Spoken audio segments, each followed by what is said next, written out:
नमस्कार मित्रांनो, मी मित्रांनो माझ्या केएमजी ऑफिशियल युट्यूब चॅनलवर तुमच्या सर्वांचे मनापासून स्वागत करत आहे. तर मित्रांनो, तुम्ही काल बघितलेच असेल की गौरीची हळद होती. तर आज आहे तिचे लग्न. तर आता मी जाणार आहे तिच्या लग्नाला. तर तिचं लग्न आहे आपलं तपोवनामध्ये, सुर्पणखा मंदिराच्या बाजूला. तर हा माझ्यासाठी एक चांगला चान्स आहे की मला बनवायचं होतं पंचवटी दर्शन हा व्हिडिओ. तर माझा 2 वर्षापासून चालू आहे की पंचवटी दर्शन हा व्हिडिओ बनवायचा आहे, पण मला काही कारणाने बनवता येत नव्हता. तर आता मला चांगला चान्स भेटला, तर मी तुम्हाला पंचवटी दर्शन दाखवणार आहे.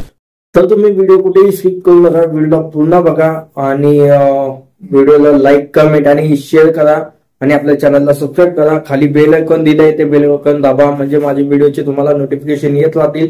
आणखीन व्हिडिओ यायला थोडा उशीर होऊ शकतो, कारण की व्हिडिओ एडिटिंग करायला आणि त्याच्यासाठी खूप मेहनत लागते आणि खूप डोकं लावावं लागतं, म्हणून त्याच्यामुळे व्हिडिओ यायला थोडा उशीर होऊ शकतो.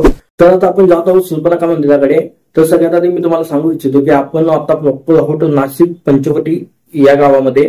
तर या गावाला नाशिक हे नाव कसे का पडले, तर याच्या मागची कथा हीच आहे की लक्ष्मणाने सुर्पणखाचे नाक कापले होते. आणखीन नाकाला संस्कृतमध्ये नासिका म्हणतात. तर नासिका या शब्द हा नाशिक म्हणून वापरला गेलाय. आणि याची दुसरी बाजू म्हणजे की हे गाव 9 पर्वत रांगांच्या म्हणजे 9 शिखरांच्या मध्यभागी बसलेले आहे.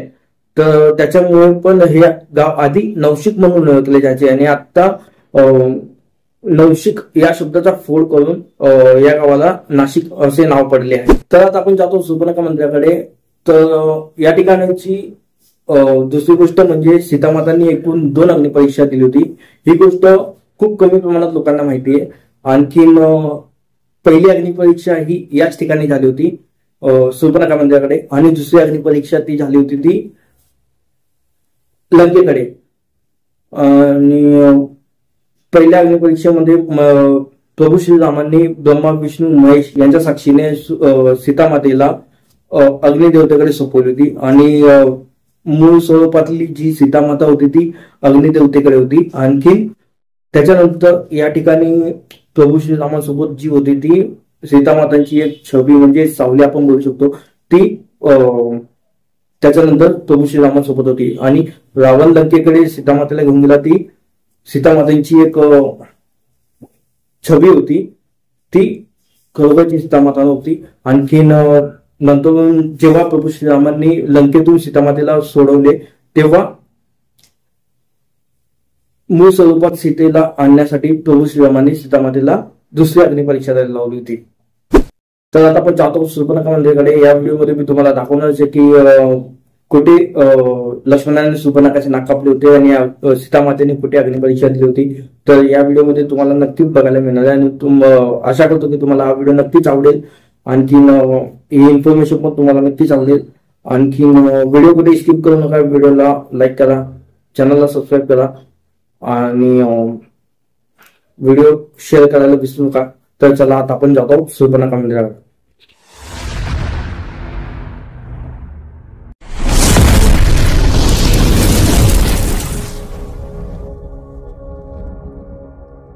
आता आपण आलो तपोवनामध्ये. आता तुम्ही बघू शकता या ठिकाणी तपोवनामध्ये खूप गर्दी वाढलेली आहे, कारण की या ठिकाणी आताच आपल्या दसऱ्याच्या वेळी लालभाऊ टिकले यांनी 70 फूट अशी रामाची मूर्ती स्थापित केली आहे तपोवनामध्ये. तर त्याच्यामुळे आता हे पर्यटक स्थळ म्हणून ओळखले जाणार आहे आणि याच्या पुढे पण आता या ठिकाणी गर्दी असणारच आहे. सगळ्यात आधी तुम्ही इथे बघू शकता ही नदी आहे, ही गोदावरी नदी आहे. आणि त्या साईडला पलीकडे पण एक नदी आहे, ती कपिला म्हणून नावाची आहे. आणि या 2 नद्यांचं या ठिकाणी संगम होतो. आणखीन रामायणाच्या कथेबद्दल सांगायचे झाले तर याच ठिकाणी लक्ष्मणाने सुर्पणखाचे नाक कापले होते. रामायणाबद्दल म्हणायचं झालं तर काही जणांचं म्हणणं असतं की रामायण हे काल्पनिक आहे. तर रामायण हे काल्पनिक नसून तर या ठिकाणी रामायणातील काही पुरावे आहेत. आणखीन परत एक गोष्ट म्हणायची झाली की तर काही जणांचं म्हणणं असतं की आपलं सीतामातेंनी अग्निपरीक्षा का दिली होती. तर काही जणांचं म्हणणं कोणालाही विचारलं तर सगळेजण असेच म्हणतात की प्रभू श्रीरामांनी सीतामातेवर शक घेतला होता म्हणून सीतामातेंनी अग्निपरीक्षा दिली होती. तर असं काही नाही, ही चुकीची गोष्ट आहे. आणि ज्यांना माहिती असेल त्यांना माहिती आहे, पण ज्यांना माहिती नाही त्यांनी ते चुकीचा एक गैरसमज मनात धरून ठेवला की प्रभू श्रीरामांनी सीतामातेवर शक घेतला होता म्हणून सीतामातेंनी अग्निपरीक्षा दिली होती. तर तसं काही नाही आहे. प्रभू श्रीराम, लक्ष्मण आणि सीतामाता हे चित्रकूटमध्ये 12 वर्ष राहिले होते. 12 वर्षानंतर पंचवटीमध्ये आले होते. तेव्हा जेव्हा चित्रकूटमधून पंचवटीमध्ये जेव्हा प्रभू श्रीराम आणि लक्ष्मण सीतामाता येत होते तेव्हा त्यांना रस्त्यावर काही साधू संतांची म्हणजे ऋषीमुनींची हाडं सापडलेली होती. कारण ती त्यावेळी त्रेतायुगामध्ये या ठिकाणी असुरांचे राज्य होते. असुर तुम्ही समजू शकता की असुर म्हणजे कोण? राक्षस. तर त्यांचे या ठिकाणी राज्य होते आणि ते लोक इथले साधू संत ऋषीमुनी यांना मारून ते लोक खायचे आणि त्यांची हाडं रस्त्यावर टाकायचे. तर प्रभू श्रीरामांना येताना त्यांची हाडं सापडली होती. तेव्हा प्रभू श्रीरामांनी शपथ घेतली होती की या ठिकाणी सगळ्या असुरांचा नाश करेल. तर आणि दुसरी गोष्ट म्हणजे या ठिकाणी आल्यावर प्रभू श्रीरामांना माहिती होतं की या ठिकाणी आपण आलोय तर सीतामातेला असुरांपासून धोका आहे. तर तेव्हा प्रभू श्रीरामांनी एक लीला रचली होती. सीतामातेंना त्यांनी सांगितलं होतं.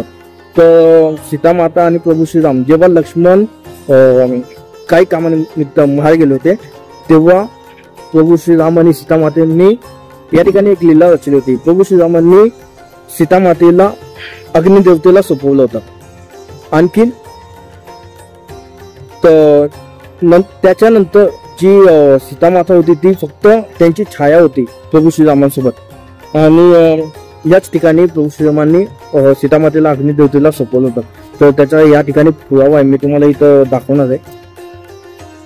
तर ते ठिकाणी अग्निकुंड म्हणून ओळखले जाते. या ठिकाणी समोर कुठे दिसते त्या ठिकाणी अग्निकुंड म्हणून ती ठिकाण आहे. तर मी तुम्हाला आता दाखवणार आहे. तर चला तिकडे जातोय आणि तुम्हाला दाखवत देते कशा प्रकारे अग्निकुंड आहे ते. तर ही आहे कपिला नदी. इथे असे म्हटले जाते की या नदीला कपिल मुनींनी तप करून प्रकट केले, त्यामुळे या नदीला कपिला नदी म्हणून ओळखले जाते. आणि तुम्ही बघू शकता या ठिकाणी लक्ष्मणाने सुपर्णखाचे नाक कापलेली मूर्ती आहे. तर याच ठिकाणी लक्ष्मणाने सुपर्णखाचे नाक कापले होते. तर आता आपण बघत आहोत अग्निकुंड. तुम्ही बघू शकता हे आहे अग्निकुंड. या ठिकाणी सीतामातांनी पहिली अग्निपरीक्षा दिली होती. आणखीन ते समोर आहे ते सीताकुंड. या ठिकाणी सीतामाता अंघोळ करायच्या, त्यामुळे या कुंडाला सीताकुंड असे म्हटले जाते. तर आता आपण वर जातोय. या ठिकाणी तुम्ही बघू शकता प्रभू श्रीराम आणि सीतामाता यांची मूर्ती आहे. आणि या ठिकाणी ब्रह्मा, विष्णू, महेश असे 3 प्रकारचे 3 कुंड आहेत.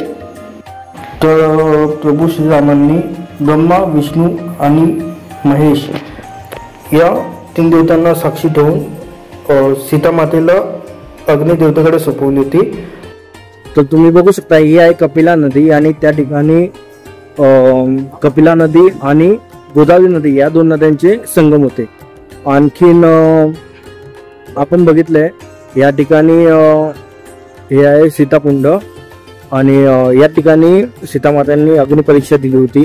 तर प्रभू श्रीरामांनी ब्रह्मा, विष्णू, महेश यांना साक्षी ठेवून या ठिकाणी सीतामातेला अग्निपरीक्षा द्यायला लावली होती आणि म्हणजे अग्निदेवतेला सीतामातेला सोपवली होती.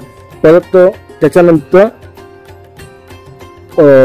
जी रामांसोबत होती ती सीतामातांची एक म्हणजे छाया होती. ती याच्या पुढे प्रभू श्रीरामांसोबत सीतामातेची छाया राहिली होती आणि रावण घेऊन गेला होता लंकेला, ती सीतामातांची छाया होती. ती म्हणजे खरोखर सीतामाता नव्हती, ती सीतामाता जी होती ती या ठिकाणी होती. परत नंतर त्या ठिकाणी लंकेकडे सीतेला अग्निपरीक्षा द्यायला लावली होती, म्हणजे ती म्हणजे मूळ स्वरूपमध्ये प्रभू श्रीरामांना ती सीतामाता हवी होती. तर त्याच्यामुळे प्रभू श्रीरामांनी सीतेला अग्निपरीक्षा द्यायला लावली. तर हा खूप मोठा गैरसमज आहे की प्रभू श्रीरामांनी सीतामातेवर शक घेतला होता म्हणून सीतामातेंनी अग्निपरीक्षा दिली होती, असं काही नव्हतं. प्रभू श्रीरामांना म्हणजे जी मूळ रूप सीता मातेचं बोलू शकतो आपण, ते मूळ रूप प्रभू श्रीरामांना त्या ठिकाणी हवं होतं, म्हणून प्रभू श्रीरामांनी सीता मातेला त्या ठिकाणी अग्निपरीक्षा द्यायला लावली होती. आणि आता आपण जातोय या ठिकाणी आपलेच आमदार राहुलभाऊ डिकले यांनी प्रभू श्रीरामांची 70 फुटाची मूर्ती स्थापित केली आहे. तर आपण त्या ठिकाणी प्रभू श्रीरामांची मूर्तीचे दर्शन घ्यायला जातोय. तर तुम्ही बघू शकता या ठिकाणी शूर्पणखाचे मंदिर आहे आणि या ठिकाणी आमचे फॅमिली मेंबर म्हणजे गौरीचे लग्न आहे, तर ते लग्न संध्याकाळचे, तर आपण ते संध्याकाळी अटेंड करू. त्याआधी मी तुम्हाला या ठिकाणी प्रभू श्रीरामांची भव्य अशी सुंदर 70 फूट अशी मूर्ती दाखवतोय. आणि या ठिकाणी तुम्ही बघू शकता पर्यटकांची गर्दी पण खूप वाढलेली आहे. याच्या आधी आम्ही आलो होतो मेमध्ये, तेव्हा या ठिकाणी एवढी गर्दी बघायला भेटत नव्हती, म्हणजे मोजकेच कमी प्रमाणात पर्यटक दिसायचे. पण आता तर जेव्हापासून ही मूर्ती स्थापित झाली तेव्हापासून या ठिकाणी पर्यटक पण वाढलेत. आणखीन या मूर्तीबद्दल सांगायचे झाले तर नाशिक पूर्वचे आमदार राहुलभाऊ डिकले यांनी 11 ऑक्टोबर 2024 रोजी या मूर्तीची स्थापना केली आहे. आणखीन त्यांच्याच हस्ते या ठिकाणी उद्घाटन सुद्धा झाले आहे. तर ही मूर्ती नाशिकची शोभा वाढवणारी अशी भव्य दिव्य 70 फूट अशी उंच मूर्ती या ठिकाणी स्थापित झाली आहे. तर चला आता आपण घेऊया प्रभू श्रीरामांचे दर्शन.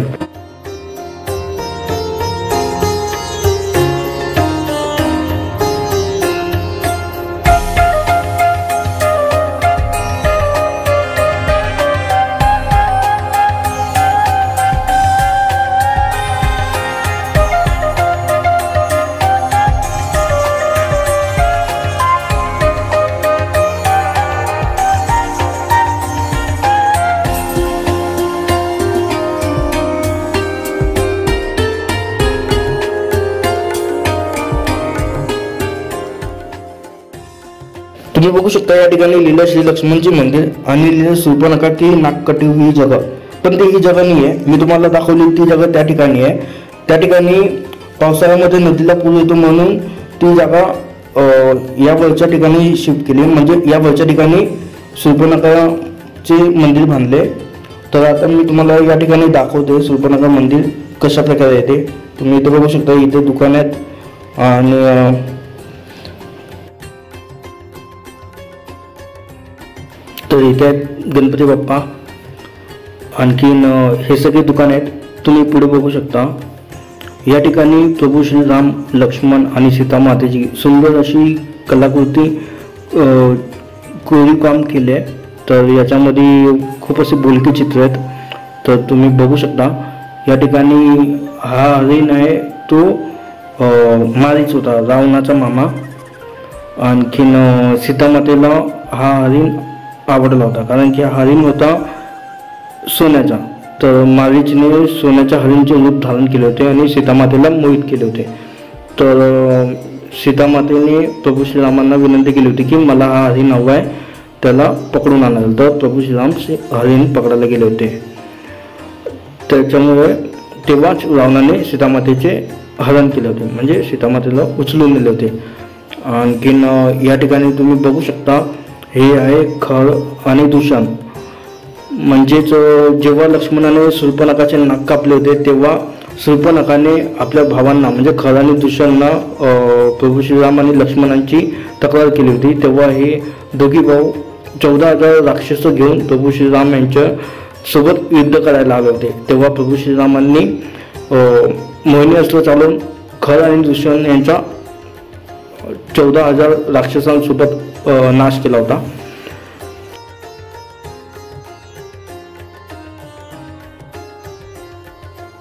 याच्या पुढे आहे ही आहे शबरी. तर शबरीबद्दल सगळ्यांना माहितीच आहे की प्रभू श्रीरामांनी शबरीची उष्टी बोरं खाल्ले होते. तर ते कोरीवकाम या ठिकाणी आहे. आणि या ठिकाणी तुम्ही बघू शकता प्रभू श्रीराम आणि सीतामाता बसलेले आहेत आणि लक्ष्मण एका साईडला उभे आहेत. अशी सुंदर अशी कलाकृती या ठिकाणी कोरीव केलेली आहे. आणखीन तुम्ही बघू शकता आता आपण जातोय वरती मंदिरामध्ये. तर या ठिकाणी लक्ष्मणाने शेषनाग अवतार धारण केलेलं रूप असलेली मूर्ती आहे. तर या ठिकाणी लक्ष्मणाने शेषनाग अवतार धारण केले होते. तर ते तुम्हाला दाखवतो. त्याच्या आधी तुम्ही बघू शकता या ठिकाणी पण दाखवले कशा प्रकारे लक्ष्मणाने शूर्पणखाचे नाक कापले होते.